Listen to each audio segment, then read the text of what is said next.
हर हर महादेव। एक ऐसी रात्रि जब हम शिव तत्व को पाते हैं, जब हम ध्यान करते हैं, कुंडलिनी जागरण करते हैं तो हमारी ऊर्जा मूलाधार चक्र से सहस्त्रार चक्र तक जाती है।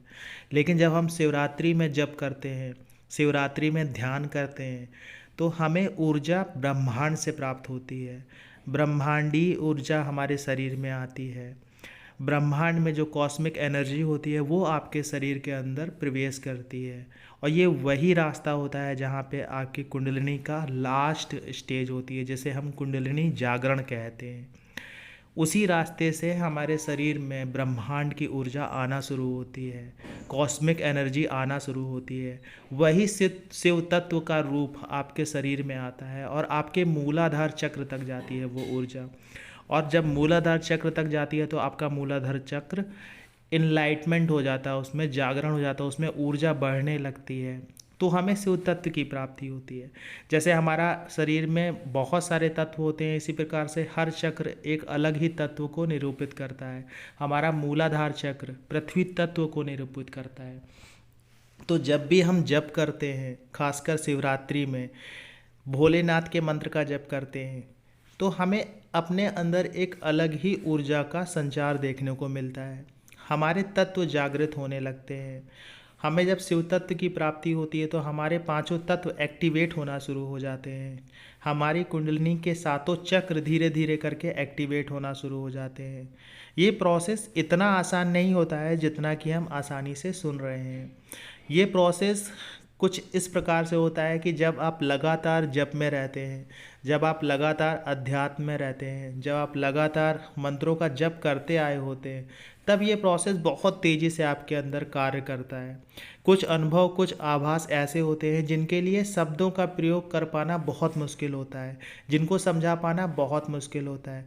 लेकिन जब हम इस रास्ते पे आते हैं, इस एनलाइटमेंट में आते हैं, तो हमारे बहुत सारी चीज़ें स्वतः ही जागृत हो जाती हैं। बहुत सारा ज्ञान आपको स्वतः ही प्राप्त होने लगता है। शिवरात्रि के दिन बिल्कुल भी मिस मत करिएगा जप करना। खासकर ऐसी अवस्था, जिस अवस्था में आपके रीढ़ की हड्डी बिल्कुल सीधी रहती है, उस अवस्था में अवश्य बैठिएगा। क्योंकि जो कॉस्मिक एनर्जी आएगी जप के समय, वो सीधे आपके रीढ़ की हड्डी से होके ही जाएगी। अगर आप ऐसे समय में रीढ़ की हड्डी टेढ़ी रखते हैं, लेटते हैं, तो वो कॉस्मिक एनर्जी, वो शिव तत्व आपको प्राप्त नहीं हो पाएगा। इसीलिए विधान होता है कि हम जब भी महाशिवरात्रि वाले दिन बैठते हैं, जप करते हैं, तो उसकी कृपा या उसका असर, या आप ये कह सकते हैं वो मंत्र का जो जागरण है बहुत तेज़ी से होता है, क्योंकि शिव तत्व मिल रहा होता है। शिव तत्व के मिलने के कारण ये चीज़ें घटित होती हैं। बहुत सारे लोग कहते हैं कि इस दिन भगवान शिव का माँ पार्वती का विवाह हुआ था। बहुत सारे लोग ये कहते हैं कि इस दिन माँ गंगा निकली थी। बहुत सारे लोग अलग अलग तरह की बातें करते हैं शिव और माता पार्वती के बारे में। अगर आप सभी कहानियों को देखेंगे तो लगभग सब कहानियाँ एक दूसरे से कनेक्टेड ही रहती हैं।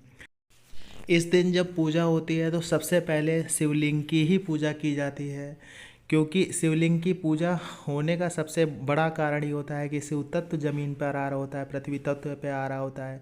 हमने आपको बताया भी था कि आपका मूलाधार चक्र पृथ्वी तत्व को निरूपित करता है। कॉस्मिक एनर्जी शिव तत्व के रूप में आपके सहस्त्रार चक्र से एंटर करती है और रीढ़ की हड्डी से होते होते मूलाधार चक्र तक जाती है, जहाँ पे मूलाधार चक्र जागृत होने लगता है। ये प्रोसेस इतना आसान नहीं होता है, लेकिन अगर आप बहुत पहले से प्रयास कर रहे हैं, बहुत पहले से जप कर रहे हैं, तो ये बहुत आसान हो जाता है। आशा ये जानकारी आपको अच्छी लगी होगी। जानकारी अच्छी लगी हो तो वीडियो को लाइक करिएगा। कमेंट्स में जय माता दी, जय श्री कृष्णा, हर हर महादेव लिखिएगा। मिलते हैं आपसे अगले वीडियो में नई जानकारी के साथ में। तब तक के लिए हर हर महादेव। आप सभी को महाशिवरात्रि की बहुत बहुत शुभकामनाएँ।